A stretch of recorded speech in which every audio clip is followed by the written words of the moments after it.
बिस्मिल्लाहिर्रहमानिर्रहीम, अस्सलाम वालेकुम। ईद का तीसरा दिन भी आपको हम सब की तरफ से बेहद मुबारक हो। सुबह पाकिस्तान में शाज़िब और माया आपके साथ पहले 2 दिन तो रहे, तो क्या तीसरे दिन भी आपको छोड़ देंगे? पॉसिबल ही नहीं है, अकेला छोड़ दें, वो भी ईद के कैसे छोड़ दें भाई। लेकिन शाज़िब एक चीज़ मुझे पूछना था, वो ये कि ईद पर ना लोगों का स्टमक बहुत अपसेट हो जाता है, क्योंकि वो भर के खा रहे होते हैं गोश्त हर तरह का, और उसमें प्रोटीन भी होता है। नहीं हो जाता माया, उसमें जगह खत्म हो जाती है। इतना ज्यादा गोश्त अंदर चला जाता है और इतना ज्यादा बकरे, दुम्बे, छतरे और गाय का गोश्त खाया जाता है कि कोई जगह बाकी नहीं रह जाती। थोड़ी एहतियात करें, थोड़ा एहतियात करें। और साथ में जो है आप अस्पगोल का इस्तेमाल जरूर। वैसे थर्ड डे बहुत लेट हो गए हम दोनों ये बताने में, लेकिन प्लीज अगर अभी भी आपका पेट जो है वो सही है और आप मजीद थर्ड डे लोगों के बारबेक्यूज प्लान होते हैं, लोग आउटडोर्स जा रहे होते हैं, और तीसरे दिन लोगों के यहाँ भी कुर्बानियां हो रही होती हैं, तो प्लीज कुर्बानी भी करें। असल जो शुगल मिला है ना वो थर्ड डे शुरू होता है। हाँ, पहले 2 दिन तो आपके मसरूफ गुजरते हैं। एग्जैक्टली, सारा बांटना बूटना सब क्या आई एम श्योर बट गए होंगे, और आप लोगों की तीसरे दिन की भी कुर्बानी है जो है वो खैर ऑफिस से गुजरी होगी। लेकिन प्लीज अपने स्टमक्स का, अपनी हेल्थ का, और एक दूसरे के साथ जो वो घर में एक स्मेल होती है ना जो हो जाती है गोश्त की, ऐसे तो आप अगरबत्ती भी लगा सकते हैं, बखूर भी लगा सकते हैं। चाहे अगर आपकी फ्रिज में बहुत स्मेल हो रही है तो आप सिरका एक किसी बर्तन में डाल के या कोयला रखकर आप फ्रिज में रख लें, उससे स्मेल भी चली जाती है। माया के टोटके भी आपने सुन लिए हैं कि आप क्या कर सकते हैं अगर घर से स्मेल आ रही हो। लेकिन मेरा पॉइंट वही है कि खाना थोड़ा एहतियात से है, क्योंकि जब हम अक्सर सेगमेंट्स कर रहे होते हैं के ऊपर तो ये प्रॉब्लम आ जाती है। लेकिन खाना तो खैर चलता फिरता रहता है और हम भी चलते फिरते रहते हैं और चल फिर कर हम कहीं से कहीं पहुंच जाते हैं। माया, और आपको हमने पहले ही बताया था ईद से पहले कि जनाब जब पूरी टीम हमारी जो हाफ टीम कराची में थी और हाफ टीम गई हुई थी कहीं और हाफ टीम में ये थे जनाब हमारे भाई साहब शाज़िब अहमद, ये गए हुए थे कहाँ? शिंदूर। भाई बिल्कुल, शिंदूर फेस्टिवल हर साल सजता है, बहुत ही खूबसूरत वहाँ पर मनाजिर होते हैं, एक रिच कल्चर और ट्रेडिशंस और उनका फिर म्यूजिक, वो सब कुछ आपको हर किस्म का रंग नजर आता है। खासतौर पर जब हम चित्राल की बात करते हैं और पखोल जो टोपी वो पहनते हैं, मुझे वो बड़ी पसंद है। बिल्कुल, तो हम इस हवाले से आपको एक डिटेल्ड प्रोग्राम दिखाएंगे कि शिंदूर फेस्टिवल जब सजता है तो क्या रौनकें लगती हैं, कैसा शहर आबाद होता है और किस तरह की वहाँ पर म्यूजिकल नाइट्स होती हैं। सब अकेले एंजॉय करके आ गया, लेकिन सब कुछ रिकॉर्डेड है, ये कैमरे की आंख से कुछ नहीं बचता। इसके तीसरे दिन आपको लेके चलते हैं कराची से शिंदूर फेस्टिवल। मैं हूँ शाज़िब अहमद और आप देख रहे हैं सुबह सवेरे पाकिस्तान का ईद स्पेशल शो। मेरे एक जानिब आप देख सकते हैं सब्ज पहाड़ और दूसरी जानिब बर्फ में ढके पहाड़। तो ये जो नज़ारे आपको हसीन नज़ारे हम दिखा रहे हैं, ये शिंदूर फेस्टिवल के हैं। शिंदूर फेस्टिवल में सुबह सवेरे पाकिस्तान की टीम पहुंच चुकी है। शिंदूर फेस्टिवल के बारे में बहुत कुछ सुना जाता है और हम बड़ा लंबा ट्रैवल करके कराची से यहाँ पर पहुंचे हैं। दुनिया का ये वाहिद वो ग्राउंड है, वाहिद पोलो ग्राउंड है जो कि दुनिया की सबसे ऊंचाई पर जहाँ पर पोलो खेली जाती है। अगर इस हवाले से अगर आपको बताएं तो ये मैदान 1936 में कायम किया गया था। इसको शाही गेम कहा जाता है इस वजह से क्योंकि जो मुगलों ने इस गेम का आगाज किया था उसी को आजकल कायम रखा गया है गिलगित बल्तिस्तान की जानिब से। और साथ में जो आपके केपी के टूरिज्म डिपार्टमेंट है पूरी भरपूर कोशिश कर रही है कि तमाम गेम्स यहाँ पर कायम रहे, ये मेला सजता रहे, ये रौनकें लगती रहें। और इसी रौनक को आज हम आपको दिखाएंगे इस खास प्रोग्राम में। गैर मुल्की सयाह भी यहाँ पर बड़ी तादाद में मौजूद है। इसके साथ साथ जो गिलगिती हैं और जो चित्राली और हम जैसे लोग हैं पाकिस्तान भर से इवन दुनिया भर से ट्रैवल करके यहाँ पर पहुंचते हैं इस मेले को देखने के लिए। पोलो मैचेस का यहाँ पर आगाज हो चुका है, 3 दिन तक ये फेस्टिवल जारी रहेगा। आप आगे चलते हैं, लोगों से बातचीत भी करते हैं और आपको दिखाते हैं कि क्या मेला सजा है और कितनी रौनक लगी है।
तो जी सबसे ऊंचाई पर पोलो ग्राउंड जहां पर इस वक्त हम मौजूद हैं और दोनों जो टीम्स हैं इनकी बड़ी ज़बरदस्त ट्रेनिंग होती है और इसमें लोग ज़ख्मी भी हो जाते हैं। इसी वजह से यहाँ पर जो ख़ास एहतमाम किया जाता है उसमें जो इंतज़ामिया है वो ये कोशिश करती है कि रेस्क्यू की टीम्स भी यहाँ पर मौजूद हों और जो दीगर आपके जितने भी हेल्थ के अमला है वो भी यहाँ पर मौजूद हो कि अगर कोई इसमें ज़ख्मी होता है कि मैच नहीं रुकता, अगर कोई ज़ख्मी हो भी जाए तो वो मैच से बाहर चला जाता है और दूसरी टीम का एक प्लेयर कम कर दिया जाता है, लेकिन मैच नहीं रोका जाता।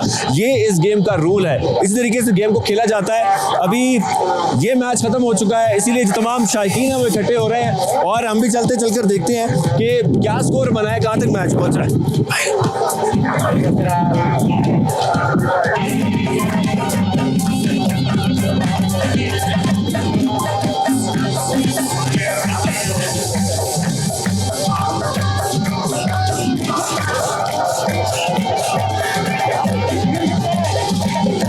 तो जी ये गलतुन मैंने हाथ में पकड़ी हुई है और यहाँ पर जो घोड़े हैं उनको फ्रेश किया जा रहा है कि हाफ मैच खत्म हो चुका है, आधा मैच अभी बाकी है और उसके लिए कोशिश की जाती है घोड़े जितने फ्रेश हों फ्रेश रहें, क्योंकि जब वो थक जाते हैं तो उनकी परफॉर्मेंस मुतासर होती है।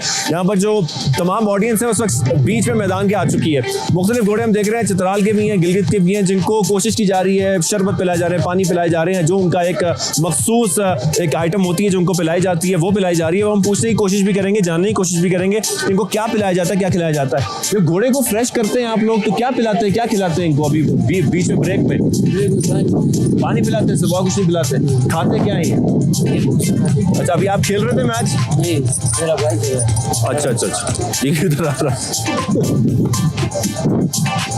इस वक्त यहाँ पर वो ये बता रहे हैं कि पानी पिलाया जाता है और पानी पिलाने के बाद उनको जब वो फ्रेश हो जाते हैं तो फिर एक बार 20 मिनट के बाद मैच का आगाज किया जाता है दोबारा से। तो जी पहला हाफ खत्म हो चुका है, चित्रालियों को हम देख रहे हैं कि जश्न मना रहे हैं हर तरफ। तो हमारे साथ जो प्लेयर्स हैं वो भी मौजूद हैं, इनसे हम बात करते हैं कि मैच कहाँ तक पहुंचा, पहले हाफ में क्या हुआ? पहले हाफ अच्छा हुआ है।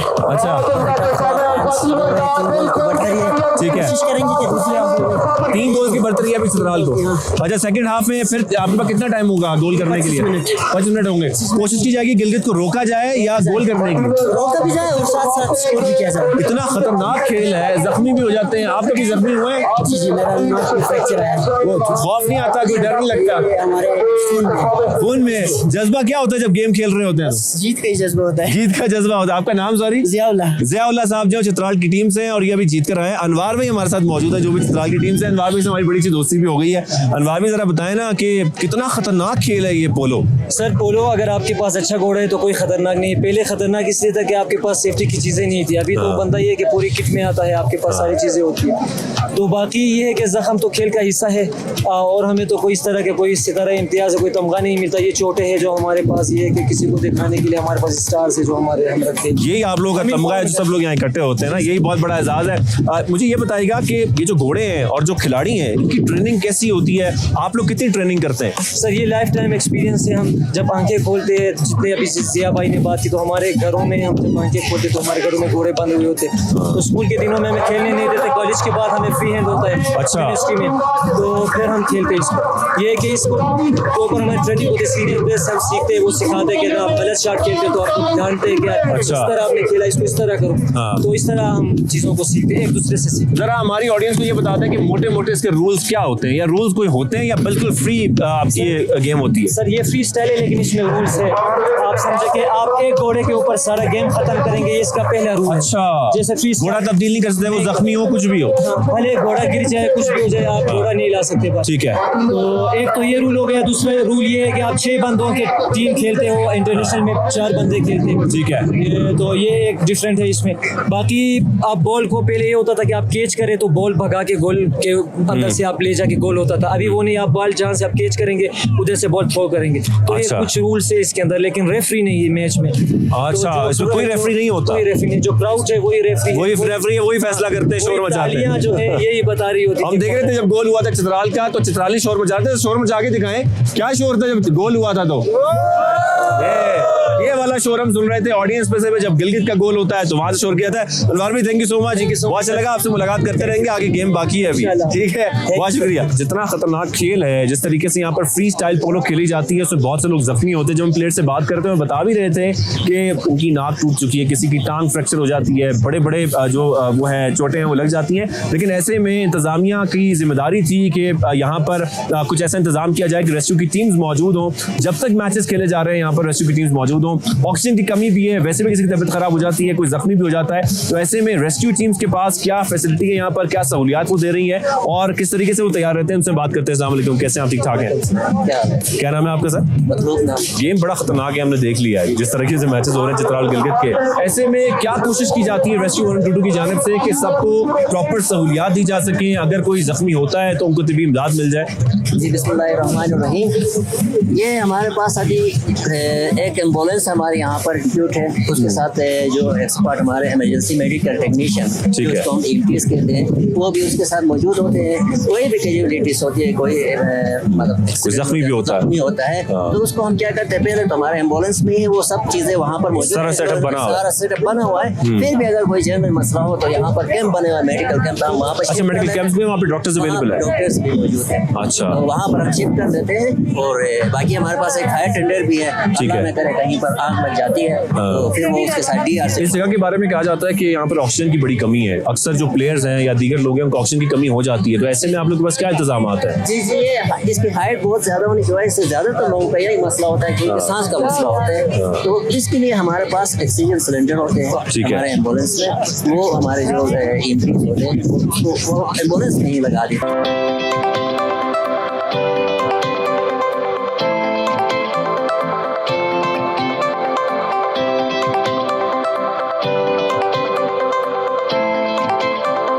इतनी हाइट पर खेलना वैसे ही बड़ा मुश्किल काम है। घोड़ों की ट्रेनिंग अलग होती है, जो खिलाड़ियों की ट्रेनिंग अलग होती है। मेरे साथ यहाँ पर चित्राल के जो कोच हैं वो भी मौजूद हैं, जो गिलगित बल्तिस्तान के कोच हैं जो इन खिलाड़ियों को तैयार करते हैं वो भी मौजूद है।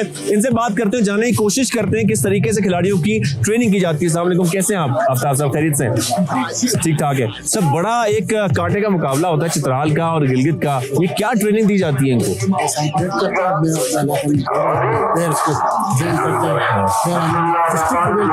करते हैं पोलो टूर्नामेंट, उसमें फिर हम खिलाड़ी सिलेक्शन करते हैं।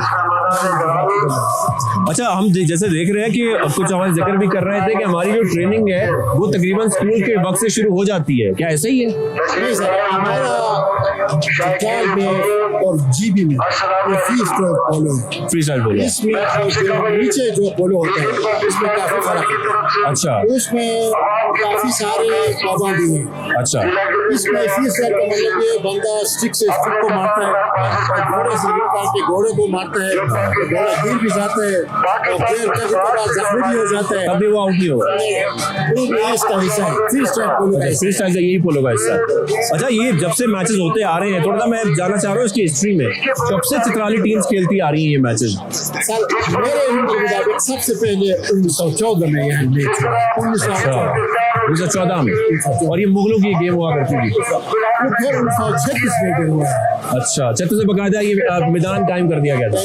इसके बाद कभी कभार होता था, लेकिन ये 86 के बाद, अच्छा 96 के बाद, ये 86 के बाद, 86 के बाद, 86 के बाद सारी रेगुलर सालाना होता है इसमें। अच्छा सालाना, हम तो सालाना देखते हैं, कोविड की वजह से नहीं हुआ। कोविड की वजह से। अस्सलाम वालेकुम, कैसे हैं आप? खैरियत से? आप गिलगित की टीम को कोच करते हैं और हम देख रहे हैं परफॉर्मेंस, बेहतरीन परफॉर्मेंस होती है। बड़ा प्रेशर होता है जब मैच चल रहा होता है कोचेस के ऊपर कि हमारी टीम पता नहीं कैसा परफॉर्म करेगी, क्या होगा। आपके ऊपर कितना प्रेशर होता है? जी बहुत सारा प्रेशर होता है हमारे ऊपर। जब प्लेयर्स हमारा तौफा से हट कर खेलते हैं, जो हम उनको टर्न करते हैं लाते हैं, तो वो हमारे तौफा नहीं होते, तो हमें बड़ा दुख और बड़ा प्रेशर आता है हमारे ऊपर। लेकिन कल का दिन में चित्राल हमारे ऊपर हावी रहा कि कल सन को 3 मैचेस में 2 मैचेस अपने नाम करने में कामयाब हुआ है, हम जीते। तो आज भी पहले मैच चल रहा है तो चित्राल हावी है हम पर, कोशिश कर रहे हैं कि उसके बराबर आ सके इंशाल्लाह।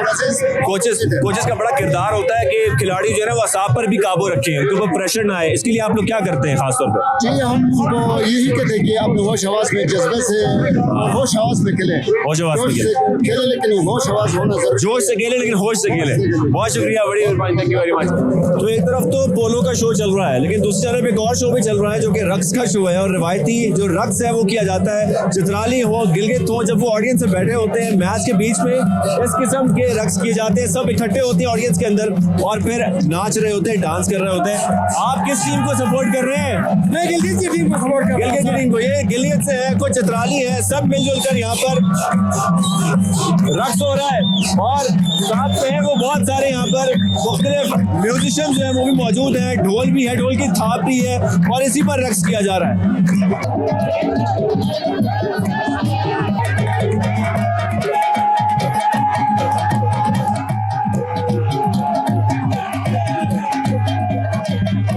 मैच खत्म हो चुका है, चित्राल जीत चुका है और अब कोशिश की जाएगी गिलगित से एक बार फिर जब अगला मैच हो तो उसमें कोशिश करें इनको हराने की। लेकिन जो जोशो खरोश है ऑडियंस के अंदर, जब हम देखते हैं कि कोई चित्राल का गोल होता है तो एक जगह से शोर मचता है, जब गिलगित का गोल होता है तो दूसरी जगह से शोर मचता है, बीच में रक्स भी चल रहा होता है, सब कुछ चल रहा है। यहाँ पर गैर मुल्की सयाबी हैं, पाकिस्तान भर से, मुख्तलिफ शहरों से, कराची से लेके हम देख रहे हैं पेशावर तक, मानसेरा से, एबटाबाद से, मुख्तलिफ इलाकों से लोग यहाँ पर पहुंचते हैं, दिन गुजारते हैं, मैचेस देखते हैं, कोशिश करते हैं अपनी फैमिली के साथ यहाँ पर पहुंचे। बहुत सारी फैमिलीज मौजूद हैं। एक और फैमिली हमारे साथ यहाँ पर मौजूद है, उनसे हम बात करेंगे जो कि मानसेरा से ट्रैवल करके आए हैं शंदूर फेस्टिवल देखने के लिए, एंजॉय करने के लिए। अस्सलाम वालेकुम, कैसे हैं आप? ठीक ठाक है। क्या नाम है आपका? कैसा लगा आज आपको पूरा फेस्टिवल? सबसे पसंदीदा चीज क्या रही आज की? लोगों का प्यार है। अच्छा, लोगों का प्यार इनको अच्छा लगा। आप बताएं, जब आप लोगों ने ट्रैवल शुरू किया था शंदूर फेस्टिवल, पहले कभी देखा आप लोग यहाँ पे? नहीं, फर्स्ट टाइम है। फर्स्ट टाइम आए हैं। तो जब आप लोग ट्रैवल कर रहे थे यहाँ पे किसी टीम को सपोर्ट कर रहे हैं या बस जो भी जीत जाए खैर है, हम तो बस एंजॉय करना है, ऐसा सीन है? ऐसे है कि हमें नहीं आइडिया था कि कौन सी टीम खेल रही है। अच्छा। इट्स जस्ट कि हम एक्सपीरियंस करना चाहते थे। अच्छा। हम बचपन से ही टीवी पे देखते हैं। बिल्कुल। तो बस एक मौका था, तो फैमिलीज जो है आप लोगों की, आप लोग बाकी फैमिली भी अभी मौजूद है कि आप दोनों बहन भाई ट्रैवल कर रहे हैं? आप दोनों ट्रैवल कर रहे हैं। अच्छा अच्छा अच्छा। और मानसेरा से आप लोग निकले थे सीधा शंदूर, बीच में रास्ते और भी बहुत सारे देखे? बहुत सारी जगह देखी। हम कलाम गए सबसे पहले, वहाँ से मॉडर्न, आगे से बुलंद तक, वहाँ से रात के रास्ते से होते हुए हम अच्छा, बटगोई भी देखा आपने? वो सारा देखा। वहाँ से आज इतने हाई एल्टीट्यूड पे, इतनी हाइट पे आकर पोलो मैच देखकर और वो भी इन खूबसूरत नज़ारों में, क्या एक्सपीरियंस रहा आपका? मैजिकल एक्सप्रेशन से बता सकते हैं, बहुत मैजिकल है। और जो सोचा हुआ था कभी करना है, और जिन्होंने नहीं देखा उनको क्या इनविटेशन देना चाहेंगे आप? वो लोग ना आए जो से डरते हैं या जो ऐसे नहीं कर सकते, बट जो एडवेंचरस हैं वो आए, क्योंकि इतना खराब रोड नहीं है। और नहीं तो नज़ारा देखने आ जाए। तंदूर के हसीन नज़ारे तो आप देख रहे हैं, एक तरफ हम बर्फ भी देख रहे हैं, सब्जा भी देख रहे हैं और बड़ी तादाद में सयाह भी यहाँ पर पहुँचते हैं, पाकिस्तान से भी, गैर मुल्की भी। लेकिन ये सारी जो सजावट है, ये सारी रौनक है, ये जो मेला सजता है, इसके पीछे कौन लोग हैं? कौन लोग हैं जो ये सारा इंतजाम करते हैं और लोगों को यहाँ पर आने के लिए सहूलियात फराहम करते हैं? क्योंकि अगर यहाँ सहूलियात नहीं होंगी तो लोगों का यहाँ पर आना ठहरना, क्योंकि 3 दिन का फेस्टिवल होता है, उसमें बहुत मुश्किलात होती हैं। अभी भी यहाँ पर बहुत सारी ऐसी प्रॉब्लम्स होती हैं, लेकिन उसको सॉल्व करने के लिए और प्रॉब्लम्स कम करने के लिए, बेहतर सहूलियात देने के लिए जो केपी टूरिज्म अथॉरिटी है वो पूरी कोशिश कर रही है ताकि तमाम लोग पाकिस्तान भर से, इवन जो दीगर ममालिक से भी सफ़र कर रहे हैं, वो यहाँ पर पहुँचे और उनको हर किस्म की सहूलत मिल सके। लेकिन इसके पीछे कौन लोग हैं इसका मैंने आपसे जिक्र किया है। तो हसीन नज़ारा तो आप हमारे पीछे देख रहे हैं, लेकिन इन हसीन नज़ारों में जो रौनक लगा रहे हैं वो हमारे साथ मौजूद है, स्पोक्स पर्सन है केपी टूरिज्म अथॉरिटी के साथ। कैसे हैं आप? ठीक ठाक है, खैरियत से? साथ बड़ी रौनक लगाई हुई आपने, ये कितनी तैयारी की जाती है इसके लिए, खासतौर पर शंदूर फेस्टिवल के लिए? तकरीबन कम से कम हमें 3-4 पहले मंथ से, उससे पहले हमें तैयारी करनी पड़ती है, पेपर वर्क करना पड़ता है, फिर जो है मुख्तलिफ हमारे साथ जो डिपार्टमेंट्स होते हैं उनको साथ इंगेज करना पड़ता है, डिस्ट्रिक्ट होती है, मुख्तलिफ डिपार्टमेंट्स होते हैं जो मिलकर ऑर्गेनाइज करते हैं। असल में सिर्फ केपी का है नहीं, जीबी भी इन्वॉल्व होता है, उसमें हमें जीबी को भी इन्वॉल्व करना पड़ता है।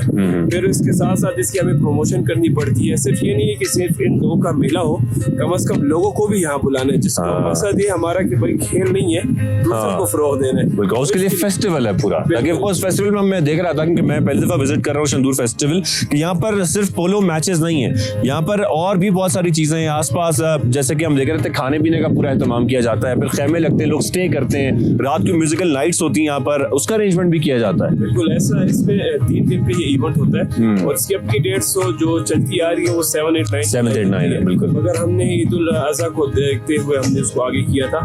तो इसका ये था कि इसमें कल्चरल नाइट्स हम रखते हैं, क्योंकि ये बेसिकली है चित्राल और जीबी की है, और दोनों के बड़े रिच कल्चर है। बिल्कुल। तो इसमें फर्स्ट डे पे जो नाइट म्यूजिकल नाइट होती है वो हम चित्राल की करते हैं। सेकंड डे जो होता है उस पे जो है वो जीबी की कल्चर नाइट होती है, उनके सिंगर्स होते हैं, वो परफॉर्म करते हैं, जहाँ टूरिस्ट आते हैं, ताकि वो सिर्फ आके दिन भर पोलो ना देखें, थोड़ा मौसीकी और हल्ला गुल्ला। क्योंकि पोलो मैचेस वैसे भी हम देख रहे थे कि ब्रेक के साथ होते हैं, एक उसका पार्ट होता है, फिर सेकंड पार्ट होता है, फिर मैचेस आते हैं, बीच में बहुत वक्फा भी आ जाता है, तो उसके लिए भी एंटरटेनमेंट बड़ी जरूरी है। बिल्कुल जी, दिन में 3 मैचेस होते हैं मुख्तलिफ वक्फे से, और टोटल 12 टीम्स है इसमें। 12 टीम्स है, बिल्कुल सही। और हर टीम के जो होते हैं वो एक तरफ जो एक मैच में होते हैं वो 6 खिलाड़ी जो है वो खेलते हैं। एक अगर फैमिली ट्रैवल कर रही है साथ, मुझे जरा बताइएगा, चाहे वो पंजाब से कर रही है, सिंध से आ रही है, कहीं से भी आ रही है, और वो शंदूर आना चाहते हैं, तो उनके लिए क्या अरेंजमेंट्स यहाँ पर होंगे जो कि केबी गवर्नमेंट की जानब से होंगे? मुख्तलिफ हमने टेंट्स विलेज लगाए होते हैं। इस दफा जो टूरिस्ट आ रहे थे तो उनके लिए हमने फर्स्ट ये होता है कि आपके अगर पंजाब से आ रहे हैं या किस जगह से भी आ रहे हैं तो एक नाइट आपकी चित्राल में आती है, या थोड़ा सा आगे आ जाए तो बोनी में आती है। सेकंड नाइट पे फिर आपको शंदूर पहुंचना पड़ता है, जर्नी ज्यादा है तो इजी नहीं होता है सफर करने में। बिल्कुल। तो उसके लिए जगह जगह पे तो आपको वॉशरूम यहाँ मिलते नहीं है, तो हमने डिस्ट्रिक्ट गवर्नमेंट के साथ इस दफा मिलकर हमने फैमिलीज के लिए जगह जगह पे मुख्तलिफ वॉशरूम ओपन करवाए हैं वगैरह में, ताकि कोई फैमिली इतना लंबा रास्ता सफर कर रही है तो उनको रेस्ट एरिया भी थोड़ा सा मिल सके और वो फैमिली इजीली जो है वॉशरूम वगैरह भी यूज करे। इस वक्त टूरिज्म जो अथॉरिटी है वो क्या स्टेप्स ले रही है जितने हमारे नदन एरियाज है उसको बेहतर बनाने के लिए, सहूलियात को बेहतर फराहम करने के लिए? बिल्कुल, आपने सहूलियात की बात की तो हम सिर्फ सहूलियात के साथ साथ टूरिस्ट का भी हम करते हैं। तो टूरिस्ट के लिए भी हमने रिसेंटली से टूरिज्म पुलिस लॉन्च की है। बिल्कुल, तो 200 पुलिस हमने उसमें भर्ती की है, मुख्तलिफ 5 डिस्ट्रिक्ट में भी हमने उनको लॉन्च किए कि जहाँ पे टूरिस्ट आ जाए। आपने अक्सर देखा होगा ईद के दिनों में लंबी लंबी लाइनें लग गई, गलियात हो गया या बिल्कुल कंजेशन खत्म करने के लिए। उसके अलावा हमारा प्रोजेक्ट चल रहा है IDCs में जो इंटीग्रेटेड टूरिज्म जोन्स है। 4 हम जोन्स बना रहे हैं जो अपनी नोयत के होंगे। अब एक ही जगह पर, यानी अगर शंदूर है तो शंदूर में अगर वो जोन बन रहा है तो वहाँ पे आपको हॉस्पिटल भी मिलेगा, वहाँ पे आपको इको टूरिज्म भी मिलेगा, वहाँ पे आपको पंप भी मिलेगा, वहाँ पे एक स्ट्रक्चर के मुताबिक होटल।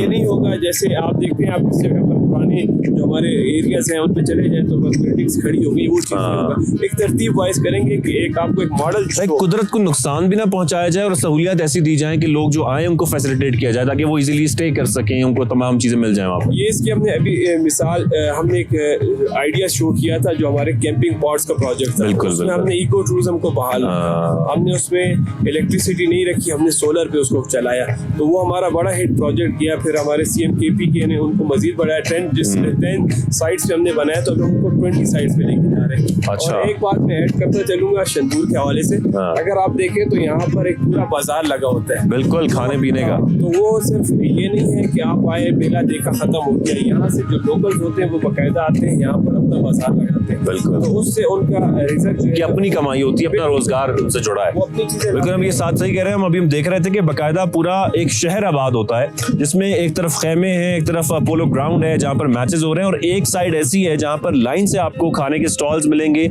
और वहाँ पे खाने की हर किस्म की चीजें दस्तयाब है, यानी कि आप सब कुछ खा सकते हैं। बिल्कुल कच्चे से लेकर पके हुए तक सब कुछ मिल रहा है हर किस्म की। एक सबसे जो स्ट्रेंज बात है इस जगह की जो कि मैंने फील की कि दिन में यहाँ पे आपको टेम्परेचर ऐसा मिलेगा कि आप जो है ना वो धूप बर्दाश्त नहीं कर सकते, और रात में शदीद सर्दी ऐसे ही है। बिल्कुल, ये सूरज ग़ुरूब होगा तो हाइट है 12,600 फुट, तो जो बर्फानी हवाएं आपने देखा पहाड़ों पे बर्फ, तो वो हवा इतनी तेज होती है, टेम्परेचर बहुत गिर जाता है, गिर जाता है, तो वो आपको फिर आम शर्ट में एक शर्ट में रहना मुश्किल होता है।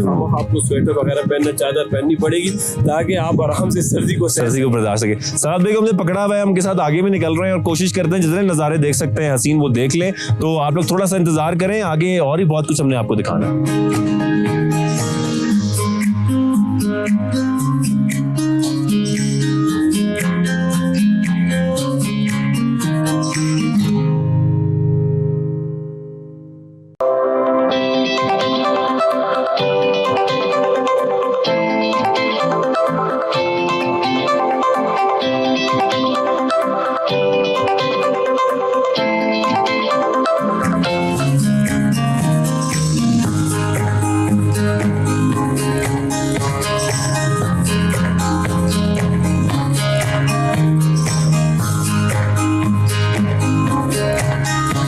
शंदूर शहर सज चुका है और यहाँ पर हम जब इस टॉप पर आकर देख रहे थे तो हमने देखा कि यहाँ पर इतनी बड़ी एक आबादी सज चुकी है जो कि यहीं पर रात को स्टे करेगी, यहीं पर रहेगी। और इस तरीके से हमने जिक्र किया था कि गैर मुल्की सयाह यानी कि बहुत सारे ऐसे लोग हैं जो दीगर ममालिक से ट्रैवल करके पाकिस्तान पहुंचे हैं और शंदूर फेस्टिवल में पार्टिसिपेट कर रहे हैं, देख रहे हैं और शायकीन में ही शामिल हैं। हमने ऑडियंस में बहुत सारे देखे थे। तो बिली हमारे साथ मौजूद है जो कि मैनचेस्टर से आए हैं और ये बहुत सारे ममालिक सफर कर चुके हैं ऑलरेडी। तो उनसे बात करते हैं कि इनको पाकिस्तान कैसा लगा। अस्सलाम वालेकुम, how are you? Very well, thank you. It's great to be here. It's great to be here. आपने बहुत ट्रैवल किया है, पाकिस्तान कितना मुख्तलिफ है? पाकिस्तान किसी और जगह से बिल्कुल मुख्तलिफ है। यहाँ हर किस्म की सकाफत है, हर जगह अलग किस्म की सकाफत है। यहाँ पहाड़ हैं, दरिया है, बर्फ है, गर्मी है, समंदर है। यहाँ के लोग बहुत अच्छे हैं, इसीलिए मैं यहाँ वापस आया हूँ। और शंदूर फेस्टिवल के बारे में आपका क्या ख्याल है? क्या पहली बार आप शंदूर फेस्टिवल देखने आए? जी हाँ, ये मैंने पहली बार देखा है। मैंने पहली बार इसके बारे में सुना कि दुनिया के ऊंचे तरीन मकाम पर एक मैच होता है, तो जाहिर है मुझे तो फिर आना ही था। और जब पाकिस्तान में हम बात करते हैं लोगों की, कल्चर की, ट्रेडिशंस की, खाने की, कितना पसंद आया आपको ये सब? यहाँ के लोग बहुत अच्छे और वेलकम करने वाले हैं, सकाफती रिवायत के बारे में बात करते हैं। आपके इर्द गिर्द अगर इस तरह के लोग हों तो फिर सफर करना बहुत आसान हो जाता है। क्या पाकिस्तान में आसान है एक शहर से दूसरे शहर ट्रैवल करना? ये एक बहुत लंबा तकरीबन 30 घंटे का सफर था, लेकिन लोगों ने इस सफर को आसान बनाया। वैसे बिली, मैंने सुना है कि आपने पब्लिक बसेस पे भी ट्रैवल किया है। मेरा मतलब है वो वक्त पर चलती हैं और लोग बहुत मददगार हैं, अपनी सीट देते हैं। वो बसेस वक्त पर निकलती हैं, ये बड़ा मुश्किल है बिलीव करना। मेरा तजर्बा अच्छा रहा। रास्ते बहुत ही खूबसूरत थे, कहीं आबशार थी, कहीं दरिया थे। यूं कह लें मुझे तो बहुत मजा आया। हॉस्पिटैलिटी वाकई बहुत है यहाँ पर। मैंने भी जगह पहली बार देखी है, मुझे तो बहुत पसंद आई। यहाँ के माउंटेन्स, यहाँ की सीनरी, आपको कैसा लगा? मेरी जिंदगी का सबसे मुख्तलिफ तजर्बा है ये। पहली बार पोलो मैच देखा, ऊंचे तरीन मकाम पर, आसपास बहुत सारे लोग हैं, पहाड़ों पर बर्फ के साथ एक झील है। मैं क्या बताऊं।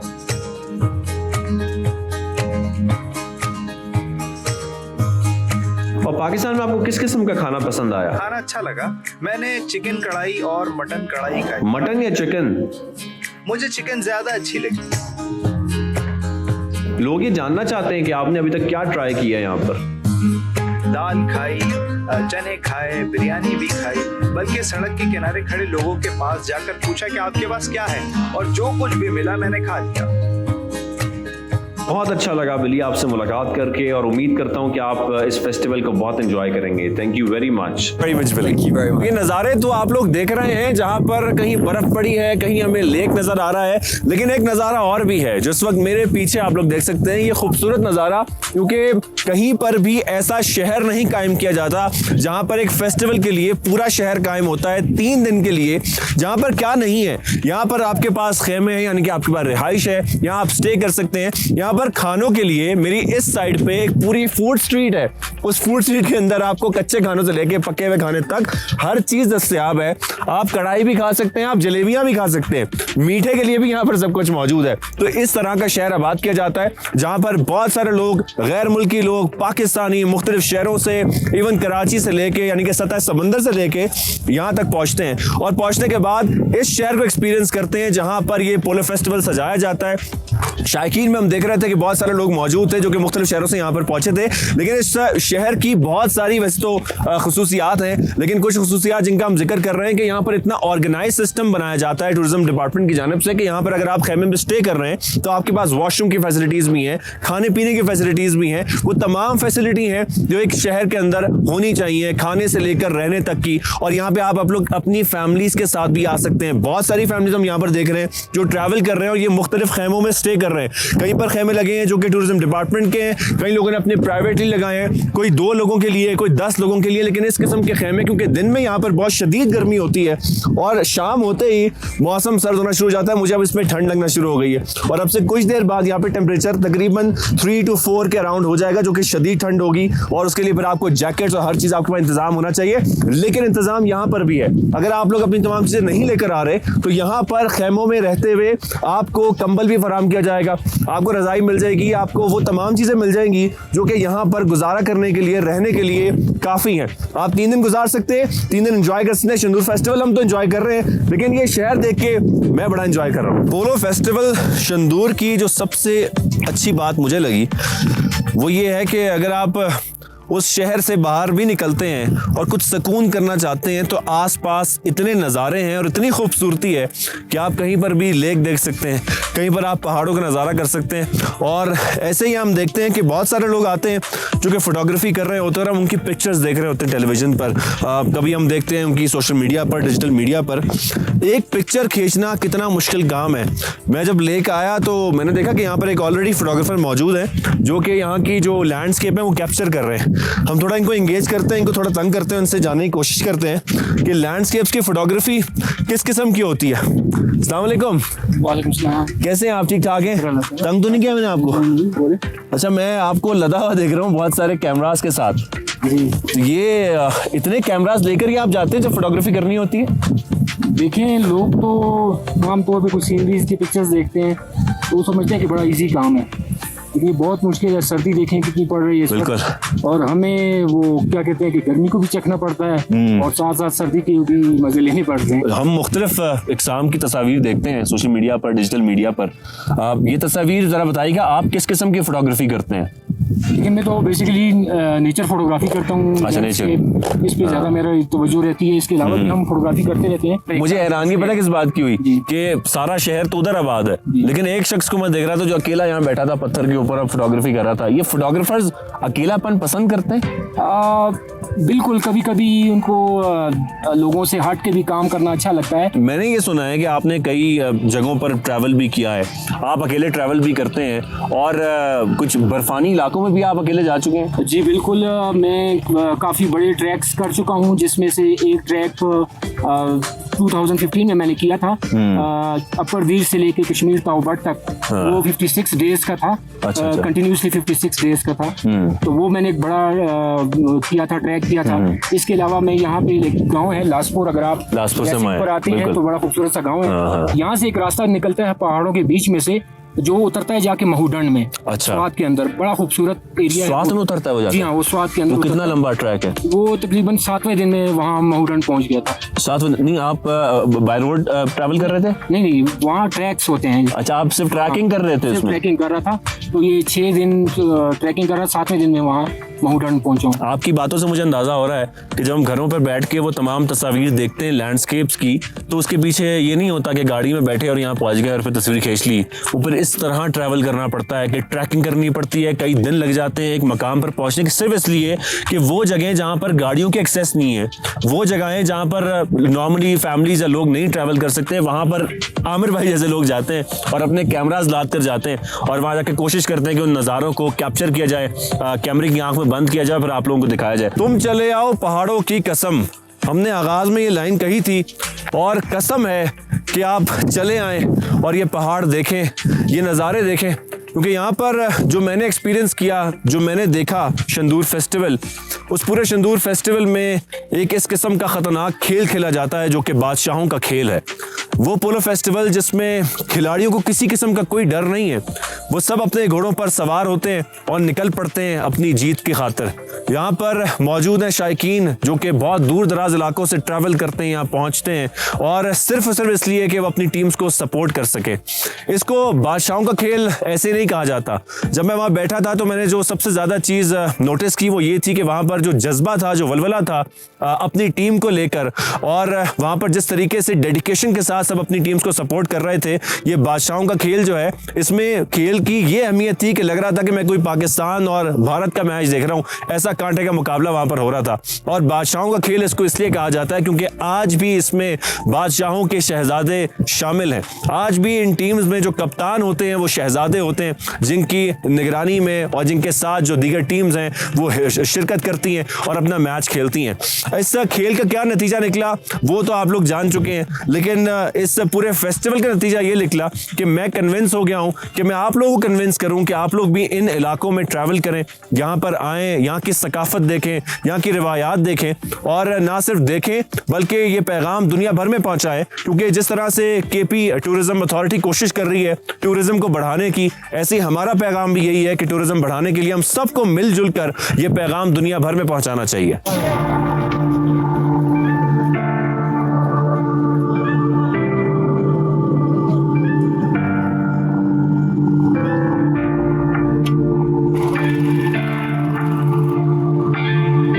खाने पीने का हम जिक्र कर रहे थे और अब शाम हो चुकी है, बल्कि रात हो चुकी है। रात होते ही यहाँ पर जो पूरी फूड स्ट्रीट है इसमें हम देख रहे हैं कि रश मुसलसल बढ़ता जा रहा है, बातें जा रहे हैं। और यहाँ मेरे पीछे जो रश लगा है ये वो जगह है जहाँ पर मछली भी मिल रही है, चपली कबाब भी मिल रहे हैं। मैं कोशिश करता हूँ अगर मेरे कैमरा मैन साथ आते तो दिखाते भी हैं।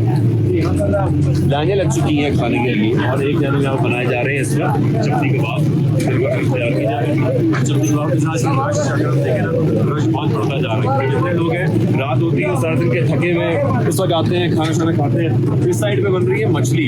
इस सर्दी के मौसम में मछली जैसी सौगात हो उससे बेहतर क्या हो सकता है।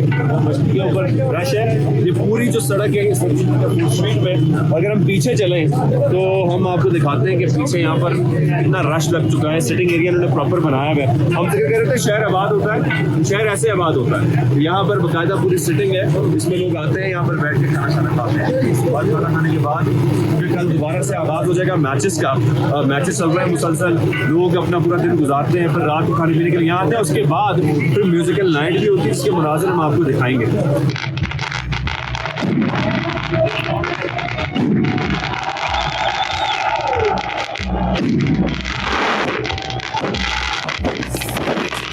चंदूर फेस्टिवल मुबारक।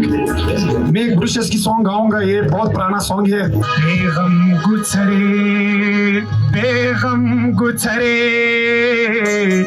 बेगम गुजरे, बेगम गुजरे, बेगम गुजरे, जदूरी दनावतानो वे, बेगम गुजरे, जदूरी दनावतानो वे।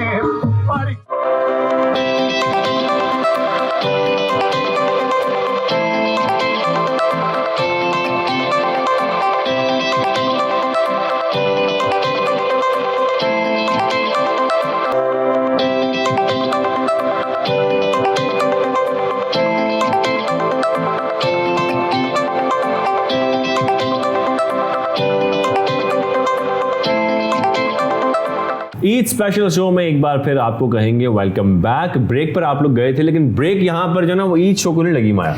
ईद शो की तो और भी बहुत सारे मनाजिर हैं जो अभी आपने देखने, बल्कि मैंने तो आप लोगों के साथ देखने। तो क्या सिंदूर फेस्टिवल ही है शाहजेब या कहीं और भी गई है टीम? देखिए हमारे मुख्तलिफ मकामात इतने खूबसूरत हैं कि जब आप कहीं निकलते हैं तो हमारी टीम कोशिश करती है कि जितने मकामात हैं ना वहाँ पर हम कवरेज भी करें, वहाँ की सकाफत आपको दिखाएं, वहाँ के रंग आपको दिखाएं, वहाँ का कल्चर। क्योंकि जब हम कल्चर्स देखते हैं मुख्तलिफ पाकिस्तान के अंदर इतनी डाइवर्सिटी है माया कि बड़ा खूबसूरत लगता है हमें। एक तो मुख्तलिफ वहाँ पर लैंग्वेजेस जब आपको सुनने को मिलती है, पता लगता है कि ये लोग इस तरीके से रहते हैं, रोजाना इनका जो दिन है वो ऐसे गुजरता है। पता है मैंने किसी को कहते हुए पड़ोसी मुल्क में सुना था कि पाकिस्तान को आप जानते नहीं है, पाकिस्तान के अंदर इतना रिच कल्चर है, इतना कल्चरल मुल्क है।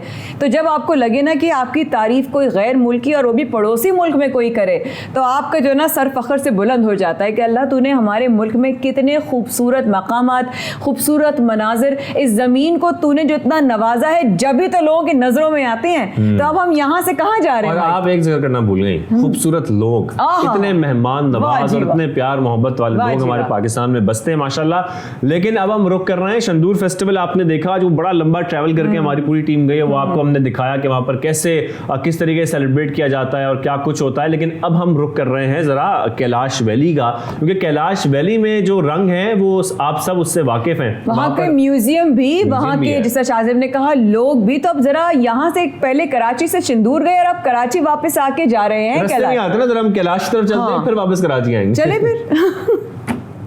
हम मौजूद हैं एक हसीन वादी में और यहाँ से लाए हैं आपके लिए ईद के ये स्पेशल शो। आज हम आपको सैर करवाने वाले हैं एक ऐसी जगह की जो शायद आपने पहले ना देखी हो। लेकिन ये जगह क्या है, ये सरप्राइज़ है और इस सरप्राइज़ को खोलेंगे अब्दुल्ला जावेद, क्योंकि मैं अकेला नहीं आया, मेरे साथ ईद मनाने आए हैं अब्दुल्ला जावेद। अस्सलाम वालेकुम, ईद मुबारक।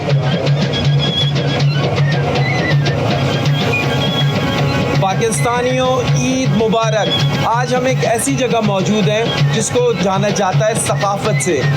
जी हाँ, हम मौजूद हैं इस वक्त कैलाश में, जो अपनी सकाफ़ती रंगों की वजह से मशहूर है। हमने कहा ईद का मौका हो और सुबह सवेरे पाकिस्तान की टीम आप लोगों को कहीं की सैर ना कराए, ये मुमकिन नहीं। तो रहिए मेरे और काशिफ के साथ, हम आपको कराएंगे वादी कैलाश की सैर।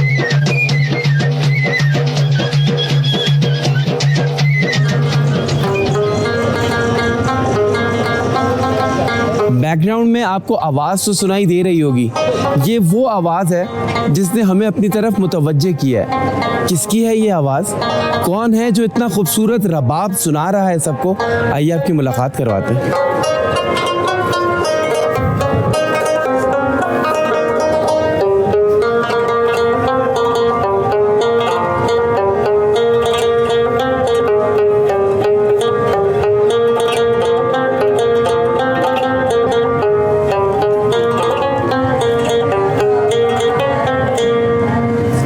माशाल्लाह, वाह, ज़बरदस्त। सर आपका क्या नाम है? मेरा नाम जी सैयद वकास है। वकास साहब, आप जब ये बजा रहे थे तो हम गुज़र रहे थे, लेकिन जब हमने ये आवाज़ सुनी तो हम इससे इस तरह मुतासिर मुतवज्जह हुए कि हम खींचे चले आपकी तरफ। कहाँ से आए आप? मैं जी आया हूँ कराची से। कराची से? लंबा सफ़र, हम भी कराची से आए। तो खैरियत, ईद मनाने के लिए कुछ प्लान किया कैलाश का? बस मुझे ट्रैवलिंग का शौक़ है। इस दफ़ा मैंने ईद पे प्रोग्राम बनाया कि इस दफ़ा ईद पे जाते हैं चित्राल और कैलाश पे वैली जो है वो घूम के आते हैं। मुझे ये बताएं कि रबाब बजाने का शौक़ कब से हुआ? रबाब देखें, ये तो पश्तो कल्चर है, इसका हिस्सा है। क्योंकि मैं पठान हूँ, रहता कराची में हूँ, तो हर पठान को रबाब सुनने का और बजाने का शौक़ होता है। तो मुझे भी ये शौक़ हुआ तकरीबन कोई 1.5 साल पहले। तो बस मैंने रबाब ख़रीदा और बजाना स्टार्ट कर दिया। अच्छा, मुझे ये लर्निंग फेज़ में हूँ, अभी भी मैं बजाना सीख रहा हूँ, मुझे इतना ख़ास बजाना नहीं आता। नहीं, आप तो उस्तादों के उस्ताद निकले भाई। मुझे ये बताएं कि कोई ऐसी शख्सियत जिससे आप मुतासिर हुए हों? सर 2 हैं। एक तो रबाब जो बजाते हैं, अफ़गानिस्तान के रबाबिस्ट हैं सखी, उनसे, और एक पश्तो के जो हैं दूसरे हमारे पेशावर के, वो हैं शाहिद मलक, उनसे। ज़बरदस्त, दोनों बड़ी फेमस पर्सनैलिटीज़ हैं रिगार्डिंग रबाब। मुझे ये बताएं कि आपको कौन कौन सी धुनें मज़ीद आती हैं, हमें कुछ सुनाए भी? अभी मैंने 2-3 धुनें बजाना सीखी हैं जो मैं आपको सुना सकता हूँ। चलें। जिसमें जो पेशावर का मशहूर गाना है लाड़ से बेखबर था, जो कोई भी जब नया म्यूज़िक सीखता है तो वो इसको बजाने की कोशिश करता है, वो मैं आपको सुना सकता हूँ। चलें जी।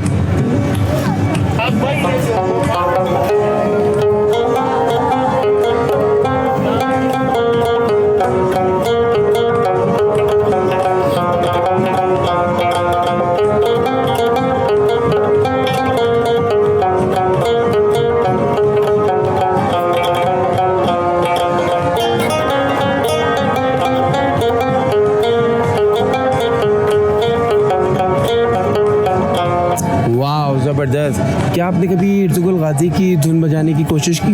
बजाने की कोशिश की, अगर आप कहते तो मैं आपको सुना देता हूँ, लेकिन अगर ना सही बजा सका तो उसके लिए आप उस्तादों के उस्ताद हैं, आप कैसे गलत बजा सकते? सुनाइए।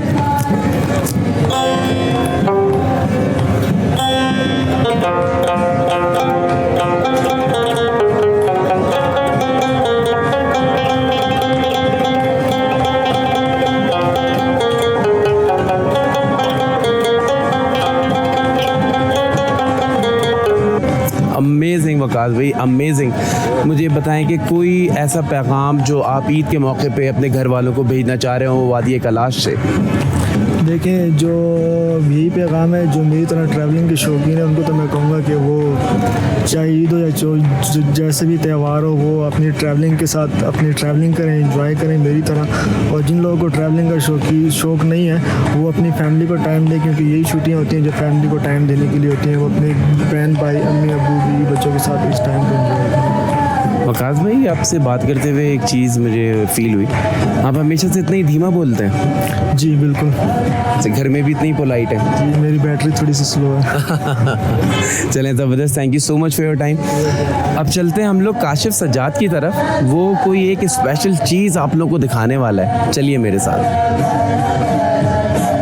शुक्रिया अब्दुल्ला। अब जो मैं मुलाकात करवाने जा रहा हूँ जिनसे आपकी, सईद गुल कैलाश साहिबा, ये इनकी जितनी तारीफ़ की जाए कम है। ये आर्कियोलॉजिस्ट हैं, ये पता नहीं कितने ममालिक में घूम चुकी हैं, नेशनल ज्योग्राफिक वाले भी इनसे मदद लेते हैं। भाई आपको पता है ये पाकिस्तानी है, ये पाकिस्तानी ही तो हैं जो हर जगह अपना नाम रोशन कर रहे हैं। तो मैं मज़ीद बातें नहीं करता बल्कि उनसे आपकी बात करवाता हूँ। अस्सलाम वालेकुम, कैसी हैं आप? अस्सलाम वालेकुम, मैं बिल्कुल ठीक हूँ, थैंक यू सो मच इतने अच्छे इंट्रोडक्शन देने के लिए। मैं इतनी बड़ी हस्ती नहीं हूँ, लेकिन ये अल्लाह का करम है, अगर थोड़ी बहुत अचीवमेंट है तो ये लोगों की दुआएं हैं और अल्लाह ताला की खास मेहरबानी है। Thank you. हर दिन बहुत ख़ास होता है, जैसे ईद का त्यौहार है, ये बड़ा ख़ास है, और ऐसे त्यौहार पे अगर किसी अच्छे शख्स से मुलाकात हो जाए तो ये कितनी अच्छी चीज़ होती है। बहुत अच्छी चीज़ होती है। मैं तो कहती हूँ कि ये आपके जो है ना सोने पे सुहागा आप कह सकते हैं। आपकी ईद है और आप ऐसे लोगों से मिले जो खुश मिजाज हो, आपको वेलकम कोई करे, क्योंकि कैलाश तो एक ऐसी जगह है जहाँ पे आप आए हैं, ये तो कल्चर ही यूनिक है। आपके सफ़र का आगाज़ कैसे हुआ? आर्कियोलॉजिस्ट और फिर मुख्तलिफ मुल्कों का दौरा करना, और नेशनल ज्योग्राफिक वाली क्या कहानी है? मैं अक्सर अपने आप को कंसिडर करती हूँ, मैं कहती हूँ कि मैं डेस्टिनी की फेवरेट चाइल्ड हूँ। ठीक है, कि मैं बियॉन्से के सॉन्ग से मैंने एडॉप्ट किया है कि I am destiny's favourite child. तो पहले मैं आर्कियोलॉजी में बगैर सोचे समझे गई थी और मुझे नहीं पता था। मैं एक पूरा सेमेस्टर में आर्कियोलॉजी की स्पेलिंग लिखने में मेरा गुजर गया, क्योंकि मैं इस इलाके में रहती थी, मेरी उर्दू बैकग्राउंड थी, तो मेरे लिए काफ़ी मुश्किल था। देन मेरे टीचर्स बहुत ज़्यादा सपोर्टिव थे, और इस पूरे कैरियर में मैं सबसे ज़्यादा जिस बंदे को अप्रिशिएट करूँगी वो डॉक्टर अब्दुल समद है, जो अभी मेरे डायरेक्टर हैं। उन्होंने मुझे 2011 में मुझे रिकमेंड किया अमेरिका जाने के लिए, स्मिथसोनियन में मैंने ट्रेनिंग की म्यूज़ियम की। तो वहाँ पे जब मैंने ट्रेनिंग की उसके बाद जब मैं वापस आई तो मैंने एक प्रेजेंटेशन दी थी, जो मैंने यहाँ पे एक्टिविटी की थी उसका। तो उस टाइम वहाँ पे नेशनल ज्योग्राफिक के कुछ मेंबर्स बैठे हुए थे, उनको पसंद आया वो।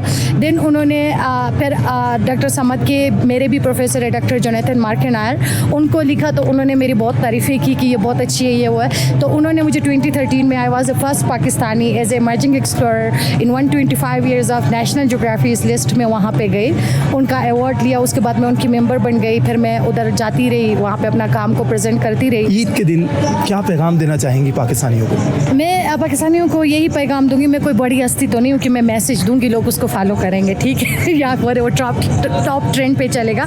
मैं एक बहुत नॉर्मल इंसान हूँ, लेकिन मेरा कोई पैगाम तो इस तरह से सच नहीं है, लेकिन मैं यही कहना चाहूँगी कि ईद के दिन हर एक को अपना फेस्टिवल, हर एक को अपना रिलीजन बहुत प्यारा होता है, चाहे वो किसी का भी ईद हो। अगर आप ईद मना रहे हैं, अपने पड़ोस का ज़रूर ख्याल रखिए, किसी के दुख में शरीक हुई है, किसी के खुशी में शरीक हुए। खुशी में शरीक नहीं हो सकते तो दुख में ज़रूर शरीक हुए, क्योंकि ये ही एक इंसानियत है। और किसी को तकलीफ़ ना दे, कि अगर कहीं जाते हैं तो लोगों की कदर करें, कल्चर की वैल्यूज़ करें, लोगों जो वहाँ पे लोकल लोग हैं उनकी वैल्यूज़ का जो उनकी कल्चर वैल्यूज़ है उसकी कदर करें। बस मेरा यही मैसेज है सबके लिए। Thank you. ऐसा हो ही नहीं सकता कि किसी खातून के साथ मौजूद हों और उसके कपड़ों की, कल्चर की बात ना हो।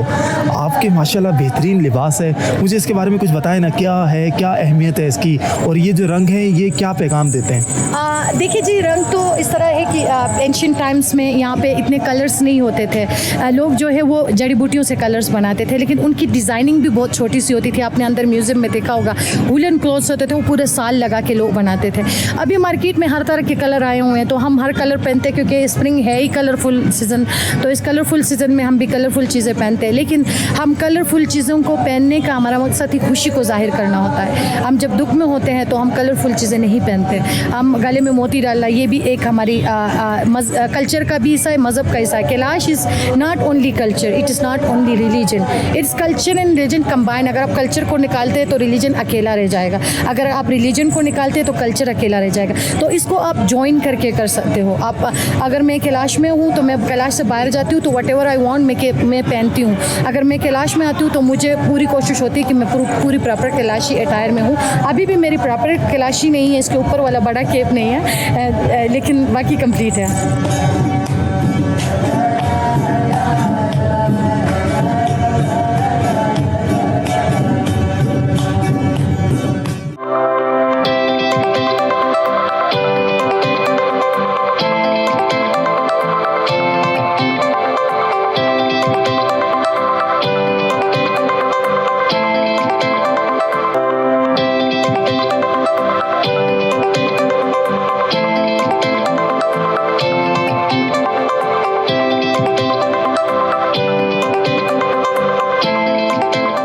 हसीन वादी में सिर्फ हम लोग ही मौजूद नहीं हैं, एक फैमिली मुझे मिली जो कि ईद मनाने के लिए कैलाश आ चुकी है। आइए उनसे बात करते हैं।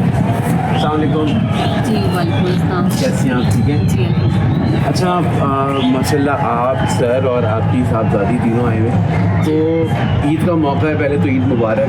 मुझे ये बताएं कि आप लोग कुर्बानी कर ली, कैसे प्लान बना सर, क्या मतलब बच्चों की तरफ से फोर्स किया गया, क्या था? हमारा एक्चुअली प्लान था इस वादी को विज़िट करने का। कैलाश बहुत खूबसूरत जगह है, फर्स्ट टाइम आए यहाँ पे, और हमारा प्लान था कि हम इस दफ़ा ईद जो है वो यहाँ आके मनाएंगे। तो बहुत अच्छा टाइम गुजर रहा है, बहुत मज़ा आ रहा है। यहाँ की ट्रेडिशंस बहुत अच्छी हैं और यहाँ के लोकल लोग बहुत अच्छे हैं, और ब्यूटी तो नेचुरल ब्यूटी तो यहाँ पर माशाल्लाह बहुत अच्छी है। चलिए ज़बरदस्त। सर आप बताएं कि किस तरह प्लान बना, फोर्स किया आपको या आपने खुद प्लान किया? क्योंकि थोड़ा सा तो प्रेशर होता है घर वालों की तरफ से।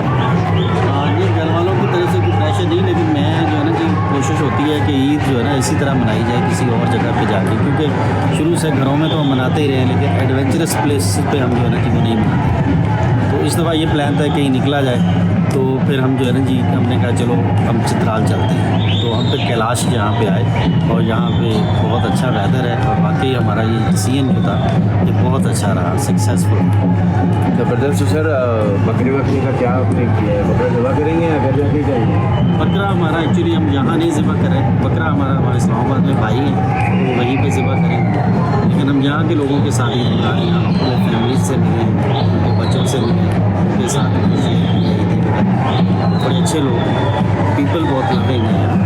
अच्छा, छोटी बच्ची भी है हमारे साथ। बेटा आपका नाम क्या है? अब्रेश। अब्रेश, इसकी मीनिंग क्या है? बारिश, रहमत की बारिश। वाह ज़बरदस्त। तो आप आई हैं तो यहाँ तो बारिश भी हुई है, तो रहमत तो हमारे साथ मौजूद है। मुझे ये बताएं कि यहाँ पे आके सबसे ज़्यादा एंजॉय क्या किया आपने? मैंने यहाँ पे लोगों का कल्चर और काफ़ी अच्छे लोग हैं बातें करते। आपने तो कैलाशी ड्रेस नहीं पहना हुआ अभी तक। मुझे वो बहुत भारी होता है, इसलिए अच्छा, बकरीद है तो मुझे ये बताएं कि मोहम्मद से कोई रिक्वेस्ट की है कि मुझे खाने में ये खाना है आज? मुझे तो जो भाई बड़ी माशाल्लाह सब्र वाली बच्ची है, जो मिलता है खा लेती है। हमारे बच्चे नहीं खाते, तो ये बड़ा हमारे पास ड्रॉबैक है। मज़ीद बात करते हैं।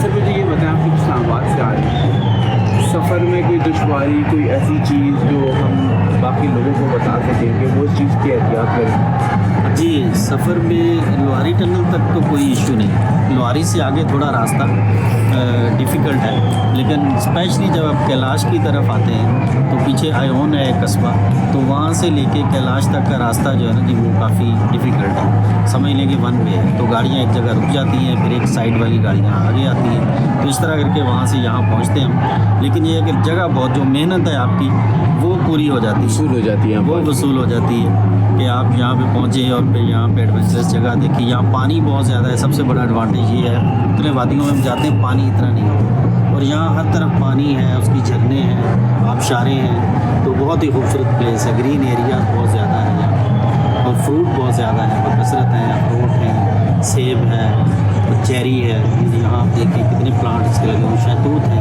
बहुत ज़्यादा है। KP टूरिज्म डिपार्टमेंट जो है उसने काफ़ी यहाँ पे काम किया है, मज़ीद काम कर रहे हैं, कोई ऐसा सजेशन जो आप उनको देना चाहें? जी बिल्कुल, उन्होंने माशाल्लाह बहुत अच्छा किया हुआ है। जैसे ये म्यूज़ियम है, ये भी बहुत अच्छा उन्होंने मेंटेन किया है। बाकी म्यूज़ियम मैंने विज़िट किए हैं, जैसे टेक्सला है, अब तो वो भी बेहतर है, लेकिन ये बहुत वंडरफुल है ये वाला। और उनके लिए यही है कि जी ये ख़ास तौर पे जो एक्सेस रोड्स है ना जी, इनको थोड़ा बेहतर करने की ज़रूरत है। एक्सेस रोड का थोड़ा इशू है। कोई ऐसी चीज़ जो अभी तक यहाँ पे मतलब जैसे कहा जाता है सो फार सो गुड, तो आपको सबसे ज़्यादा अट्रैक्टिव चीज़ क्या लगी? सबसे ज़्यादा अट्रैक्टिव चीज़ यहाँ की नेचुरल ब्यूटी है और यहाँ के लोगों की ट्रेडिशंस हैं, इनके ड्रेसेस हैं जो हमें अट्रैक्ट करते हैं।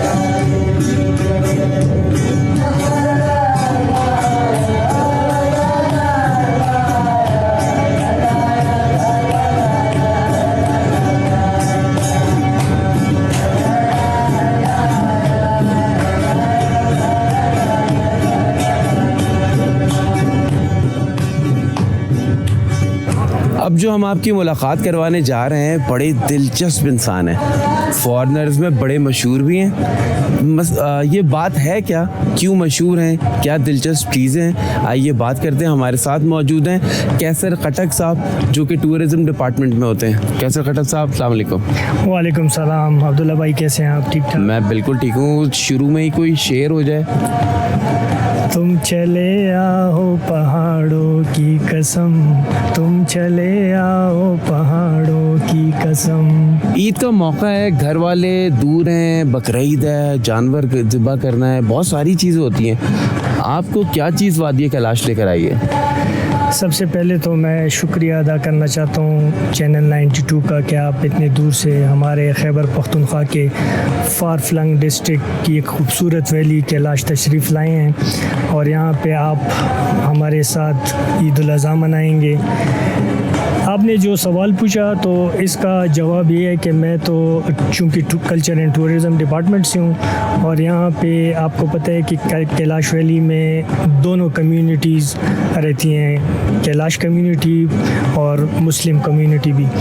तो हमारे डिपार्टमेंट डिफरेंट फेस्टिवल्स भी अरेंज करते हैं और इस बार ये मैं मतलब अपने घर को छोड़ के ईद मनाने अपनी मुस्लिम कम्युनिटी के साथ इधर आया हूँ कैलाश में कि यहाँ इनकी मतलब इनके साथ ईद मनाएं, ये किस तरह करते हैं यहाँ पे ईद, और इनको अगर कोई इश्यूज़ वगैरह हों और उनको भी हम हमारे नॉलेज में आए और उनको एड्रेस करें। अच्छा कैसर साहब, मुझे ये बताएं कि टूरिज़म डिपार्टमेंट में जैसे कि हमने मुख्तलिफ़ जगहों पे देखा, पॉट्स की इंस्टॉलेशन से लेके सड़कों का जाल, अगर गब्बीन जब्बा पॉट्स की बात की जाए तो वहाँ पे भी सड़कें का जाल बिछ चुका है। मज़ीद अगर हम बात करें कैलाश के हवाले से, सड़कों का प्रॉब्लम है, इसके अलावा थोड़ा सा जो ज़रूरत है वो बेसिक नीड्स जो हैं एक टूरिस्ट की, उसकी कमी है थोड़ी बहुत, तो उसकी तरफ आप लोग का क्या प्लान है? जी बिल्कुल, जिस तरह आपने देखा भी होगा यहाँ पे हमारे कैंपिंग पॉट्स लगे हुए हैं और अभी ये कोविड की वजह से तो 2-3 साल ये सारी एक्टिविटी जो थी वो सस्पेंडेड रही और अभी इंशाल्लाह ये फंक्शनल हो जाएंगे। और इसके अलावा मतलब मैंने काफ़ी इस पे फीडबैक भी लिए लोगों से कैंपिंग पॉट्स के हवाले से, और जितनी भी हमारे यहाँ पे रेस्ट हाउसेस वगैरह हैं तो काफ़ी अच्छा उनका फीडबैक है। इश्यूज़ भी उन्होंने हमें मतलब बताए हैं, इंशाल्लाह उसको एड्रेस भी करेंगे और फ्यूचर में इसी तरह के प्रोजेक्ट्स लेके आएंगे जिससे टूरिस्ट फैसिलिटेट हो और हमारे टूरिज़म आगे प्रमोट हो जाए। अच्छा कैसर साहब, मुझे ये बताएं कि इस वक्त पाकिस्तान आपको देख रहा है, ईद का मौका है, तो क्या कोई आप देखने वालों को एक ऐसी खुशखबरी देंगे कि वो कहें कि जी केपी टूरिज़म डिपार्टमेंट ने ये काम किया है और अब हम अगले सीज़न में या अगली बकरीद पे या ईद पे किसी रिमोट एरिया में जाके ईद मनाएं? बिल्कुल जी, मेन इशू यहाँ का जो एक्सेस है, रोड जो है उसका प्रॉब्लम है। सबको यही हमें बताते हैं कि ये इशू है रोड का। तो आपने देखा भी होगा ये अयून से आते हुए कैलाश तक ये काफ़ी बुरी हालत है रोड की। तो प्रोविंशियल गवर्नमेंट का यही प्लान है और इन्होंने अप्रूव भी किया है इस रोड की रिकंस्ट्रक्शन को, और होपफुली 2-3 इयर्स में ये भी कंप्लीट हो जाएगा। तो ये और भी टूरिस्ट के लिए आसानी पैदा करेगा और बहुत सारे टूरिस्ट आसानी से कैलाश वैली पहुंचेंगे। ज़बरदस्त सुन लिया आप लोगों ने। अगली ईद, अगला सीज़न हमने कैलाश में मनाना है क्योंकि रोड्स जो हैं वो बन चुकी होंगी। चलें, ये तो सारी बातें हो गई। कोई ऐसी चीज़ बकरीद के हवाले से जो कि आपको हमेशा क्लिक करती हो कि जी मैंने फ़लानी बकरीद पे ये काम किया था, इस बकरीद पे कर पाऊँ नहीं कर पाऊँ, कोई ऐसी मेमोरी बचपन की जो शेयर कर सकें? बचपन की मेमोरी तो ये है कि जब हम छोटे होते थे तो बकरा ईद से पहले हम अपने जानवर मतलब अबू वगैरह को कहते थे कि एक महीना पहले ही हमारे लिए ख़रीद के लेके आएँ। उनको हम मतलब फिर घुमाते थे, खिलाते थे और पालते थे एक महीने के लिए। तो बहुत खुशी होती थी उस टाइम पे। और जब वो ईद कुर्बा पे कुर्बा हो जाते थे फिर हम उनके पीछे खफा भी होते थे और रोते भी थे। तो मुझे ये बताएं कि अभी टाइम दे पाते हैं जानवर को लाके?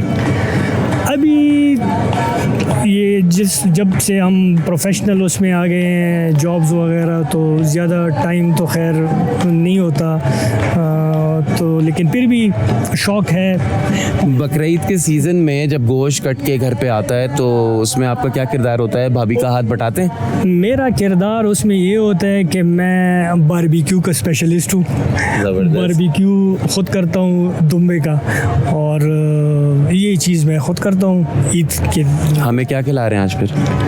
आपको मैं इंशाल्लाह अपने हाथों का बारबेक्यू खिलाऊंगा, पटे तिक्के, और इंशाल्लाह आप इंजॉय करेंगे। बिरयानी आती है आपको बनानी?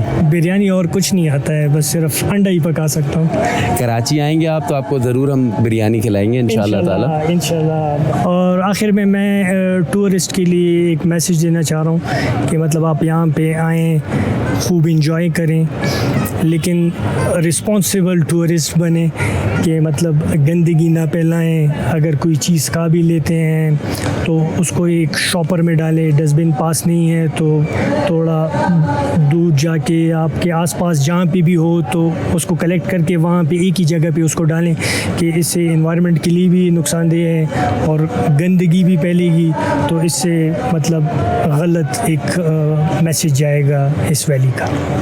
जनाब, जिम्मेदारी आपकी भी है और मेरी भी है कि अपने साफ़ सुथरे पाकिस्तान को किस तरह महफूज मज़ीद बना सकते हैं, साफ़ सुथरा किस तरह रख सकते हैं।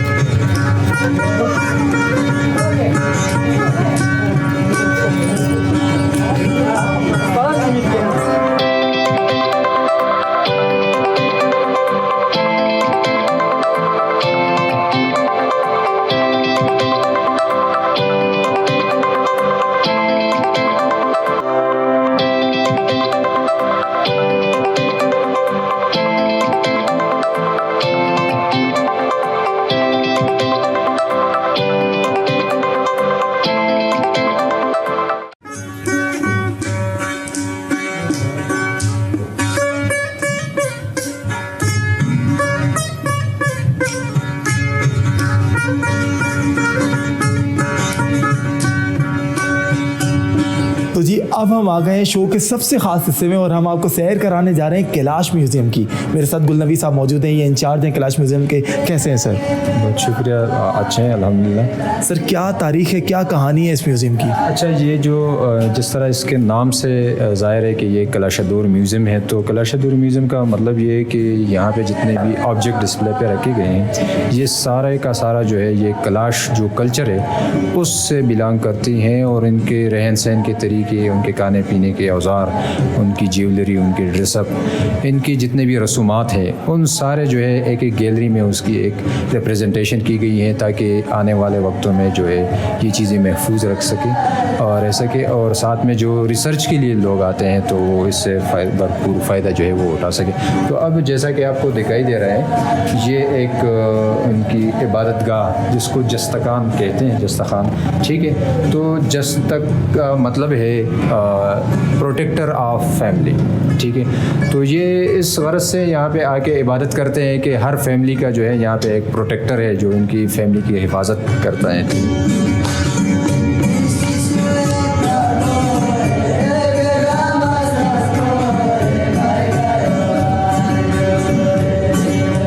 कहानी है इन तस्वीरों की, इस ड्रेस की? अच्छा, ये जो तस्वीरें आपको नज़र आ रही है तो ये इनके जो जितने भी रसूमात हैं, डांसिंग जो प्लेसेस हैं उसमें ये लोग डांस करते हैं, रक्स करते हैं मुख्तलिफ़ त्योहारों पे, तो ये उसकी रिप्रेजेंटेशन कहीं की गई है। उस वक्त की तस्वीरें जो है ये उसी टाइम बनाए गए हैं। अब ये जो आपको नज़र आ रहा है तो ये इनकी ड्रेस है, पुरानी ड्रेस है जो कि ये लोग अपने घर में बनाते हैं। मतलब ये लोग दस्तकार भी है, हर लेडी खातून जो है उसको जो है चीज़ें बनाना सिखाते हैं घर के अंदर।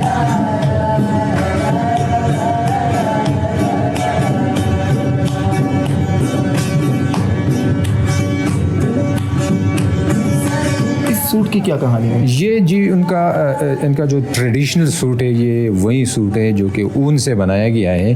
तो ये पुराने दौर से इसी ड्रेस को जो है अपने घर के अंदर बना के पहनते भी है और ये सारी चीज़ें जो है इनके लोकली जो है ये लोग बनाते हैं और उसको इस्तेमाल करते हैं। बढ़ते हैं सर, यहाँ एक पुराना किचन और एक घर की बैठक लग रही है, लाजवाब। ऐसा लगता है किसी फनकार ने इसे तराश दिया है। बिल्कुल जी, ये उनका जो ओरिजिनल ट्रेडिशनल एक डाइनिंग रूम है। यहाँ पे जितने भी चीज़ें आपको नज़र आ रही हैं सारे जो है वो लकड़ी के बने हुए हैं। आपको प्लेट्स नज़र आ रहे हैं, आपको मुख्तलिफ टूल्स जो है इनके स्पून्स वगैरह ये सारे लकड़ी बक्से नज़र आ रहे हैं, ठीक है। ये स्टूल्स है, टेबल है वगैरह, सारे जो लोकली अवेलेबल दरख्त हैं वो उससे बनाए जाते हैं और यहाँ पे घरों के अंदर जो है वो इस्तेमाल करते हैं। तो ये बेसिकली इनके जो डाइनिंग रूम है उसका एक रिप्रेजेंटेशन यहाँ पे। अभी कैलाशी घरों में डाइनिंग रूम इसी तरह? बिल्कुल इसी तरह होता है, लेकिन ये कि चीज़ें आहिस्ता आहिस्ता चेंज होती जा रही है। मिसाल के तौर पर टेबल है तो की तरफ जा रहे हैं। जी, या तो प्लास्टिक का होगा, कुर्सियाँ भी इसी तरह, चूँकि ये बहुत मेहनत का काम भी है और आजकल बहुत महंगा भी पड़ रहा है, लकड़ी बहुत महंगी है। तो इस वजह से जो है चीज़ें जो एडाप्ट ये पुराने जो बाहर का कल्चर है वो आहिस्ता आहिस्ता एडॉप्ट कर रहे हैं जी।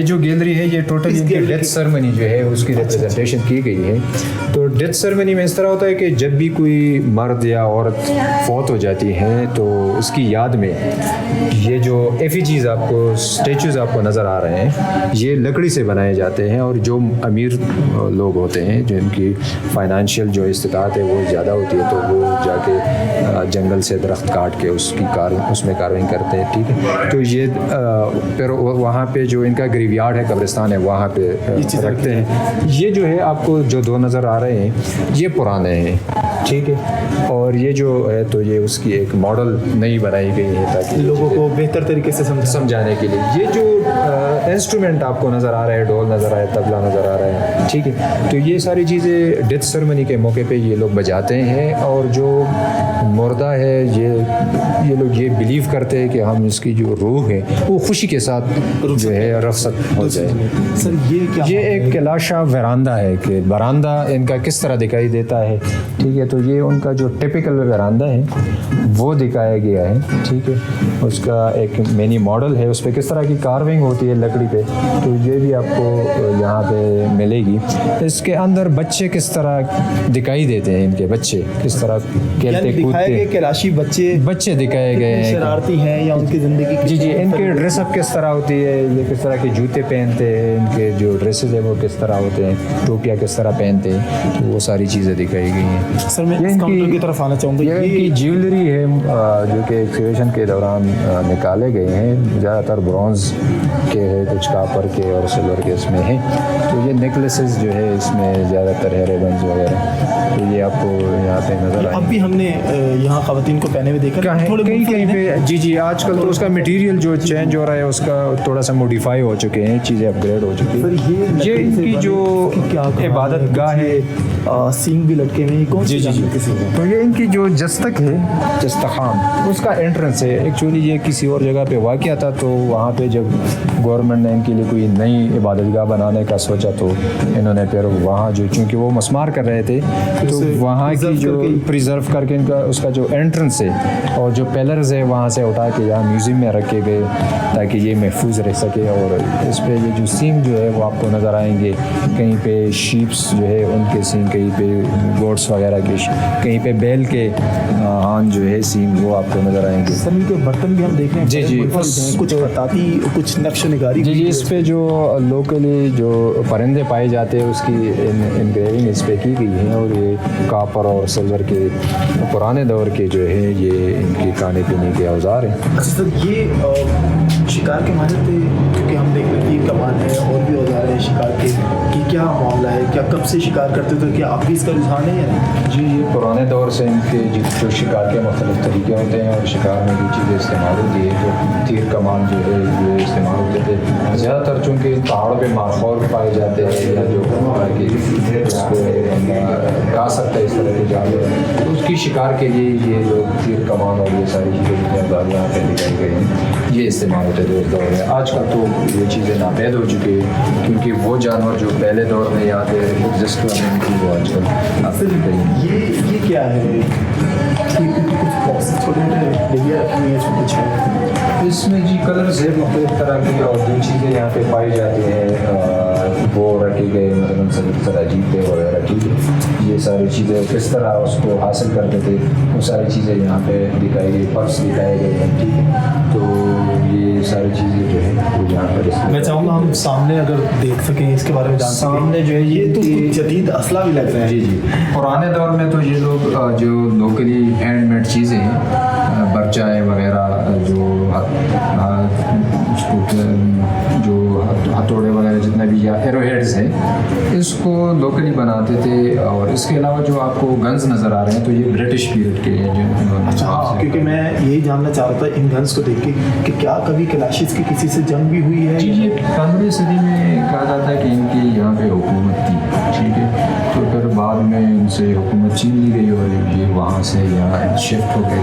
लेकिन जो यहाँ पे लोकली ये चीज़ें कही जा रही है, वो कहते हैं कि ये जो गन्स हैं तो ज़्यादातर जब माल मवेशी को ऊपर लेके जाते हैं जरा गाँव पे, तो वहाँ पे जंगली जानवरों से बचाने के जानवर या जो चोरी होती है, ठीक है, तो उसमें एक गोली फायर करते हैं ताकि कोई डराने के लिए खदशा ना हो जानवरों को। अच्छा ये भी कुछ असला है? ये भी कोई तलवारें हैं और शील्ड्स जो है ये लोग जो इस्तेमाल होते थे या ऑनर के लिए रखे जाते थे, ठीक है, या सेल्फ सेफ्टी के लिए, तो ये वही सारी चीज़ें। अच्छा क्योंकि हम जैसे जैसे आगे बढ़ रहे हैं एक के बाद एक तारीखी चीज़ सामने आ रही है। हमने जैसे शुरू में जिक्र किया कपड़ों पे बड़ा ध्यान है, क्या ये कोई ख़ास लिबास है जैसे खेती बाड़ी के लिए या दीगर मेहनत मजदूरी के काम करते हुए पहनने के लिए, क्योंकि ये बाकी सबसे मुनफरिद हैं? जी ये वही पुराने वो लिबास यहाँ पे दिखाया गया है। और ये इसमें ये कि समर में, गर्मियों के मौसम में किस तरह के कपड़े पहने जाते हैं, सर्दियों में ज़्यादा भारी भरकम जो है कपड़े इस्तेमाल होते थे। सर लास्टली मैं आपसे पूछना चाहूँगा, हमने देखा कि राशि सकाफत की यहाँ काशी के गए म्यूजियम में एक से एक यूनिक चीज़ जो उनकी कल्चर का हिस्सा रही, तारीखी चीज़, वो यहाँ मौजूद है। क्या आपको लगता है कि अब भी उनके कल्चर से रिलेटेड जो मज़ीद चीज़ें हैं वो म्यूजियम का हिस्सा बन सकती हैं या बनाने की कोई प्लानिंग है? इसमें यहाँ पे जो है वो बेहतरीन कलेक्शन अभी तक जो जितनी भी चीज़ें हैं वो उसका एक बेहतरीन कलेक्शन यहाँ पे डिस्प्ले पे है, जो ट्रेडिशनल चीज़ें हैं। इससे बेहतर मेरे ख्याल में आजकल तो नहीं हो सकते, क्योंकि पुराने दौर के जितने भी चीज़ें हैं वो सारे डिस्प्ले पे हैं। आजकल ये चीज़ें आपको ज़्यादातर नहीं मिलेंगी, क्योंकि चीज़ें ऐसा ऐसा चेंज हो रही है। उनका आर्किटेक्चर जो स्टाइल है बनाने का वो चेंज हो रहा है, कि घर के अंदर जो फर्नीचर यूज़ होता है वो चेंज हो रही है। कि लाइफ स्टाइल जो है, कपड़े जो है, रहन सहन के तरीके सारे जो है वो ऐसा चेंज हो रहे हैं, क्योंकि यहाँ से लोग जाते हैं, कुछ स्टूडेंट्स जो है वो सिटीज़ में जाके वहाँ पे एजुकेशन के लिए जाते हैं, कुछ रोज़गार के लिए जाते हैं। वो अडॉप्टेशन जो है वो ऐसा ऐसा यहाँ पे हो रही है। और ये कैलाश जो कल्चर है तो इसको थोड़ा सा खतरा लायक है, क्योंकि ये चीज़ें अडॉप्ट कर रहे हैं। लेकिन इसके साथ साथ जो directorate of archaeology museum government of वो कोशिश ये कर रहे हैं कि इनकी जो कल्चरल वैल्यूज़ है, जितनी नॉर्म्स है, जितनी चीज़ें उन सबको महफूज करें। बहुत शुक्रिया, आप बेहतरीन काम कर रहे हैं। और यकीनन आप भी इस म्यूज़ियम की सैर करके चाह रहे होंगे कि आप खुद आएँ और आके इन चीज़ों का एक्सपीरियंस करें और देखें कि ये कितनी यूनिक सकाफ़त है और ये हमारे पाकिस्तान का एक मुनफरिद चेहरा है।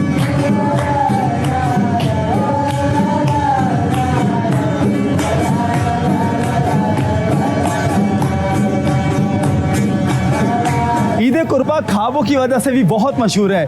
हम इस म्यूज़ियम की सैर करा के थोड़ा सा थक गए हैं, हम जा रहे हैं खाने की तरफ। अब्दुल्ला, क्या है खाने में? खाने में हमने आज एहतमाम किया है सालिम बकरे का, कुर्बानी की हमने, तो उसमें भी काफ़ी थके, लेकिन आप लोगों से इंटरेक्शन हमारा बहुत ज़रूरी था। अब हम जा रहे हैं बारबेक्यू चापे और बारबेक्यू खाने के लिए।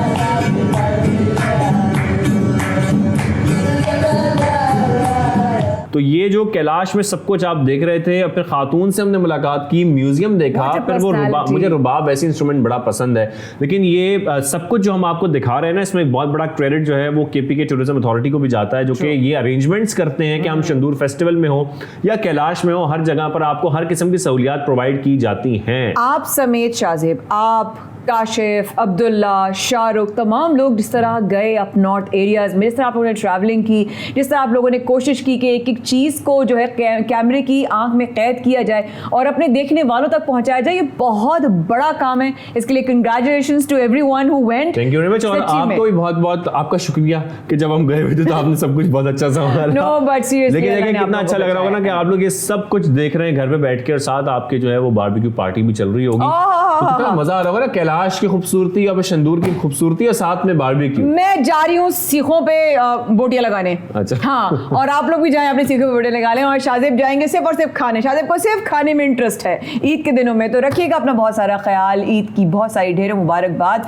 और ईद तो तब है जब जब आप माने, ये सुन्नत इब्राहिमी का मौका था, और इसके बाद बढ़ते विलमात इंशाल्लाह हम नॉर्मल रेगुलर प्रोग्रामिंग के साथ आपकी खिदमत में हम दोनों की तरफ से आप सबको ईद मुबारक।